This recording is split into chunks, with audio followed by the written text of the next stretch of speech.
আসসালামু আলাইকুম সবাইকে।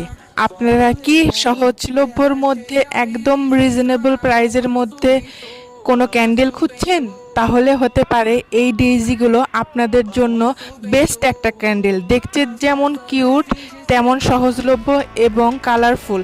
আপনারা আপনাদের ডেইজি নিয়ে প্রিয়জন, প্রীতিজন, পরিজন সবাইকে গিফট করতে পারবেন এবং গিফট করার জন্য অনেক বেস্ট একটি ক্যান্ডেল। আপনারা চাইলে আমাদের পেজে আরও ক্যান্ডেল আছে, সেগুলোও দেখতে পারেন। যারা হোলসেলে নিতে চাচ্ছেন তাদের জন্য এই ডেজিগুলো অনেক সুন্দর একটি পণ্য হতে পারে। তো তাহলে আর দেরি কেন? যারা যারা হোলসেলে নিতে চাচ্ছেন আমাদের সাথে যোগাযোগ করুন। আমরা সর্বনিম্ন প্রাইসে আপনাদেরকে এই সুন্দর সুন্দর ডেইজিগুলো পাইকারিতে দিয়ে থাকবো। আমাদের সার্ভিস সম্বন্ধে আরও কিছু জানতে চাইলে আমাদেরকে ইনবক্স করুন এবং ডেইজির পাশাপাশি আমাদের পেজে অনেক ভিন্ন ভিন্ন ক্যান্ডেল রয়েছে এবং জিপসামের হোম ডেকোর আইটেম সহ পেন্টিংও আমাদের পেজে আপনারা পেয়ে যাবেন। তো ধন্যবাদ সবাইকে।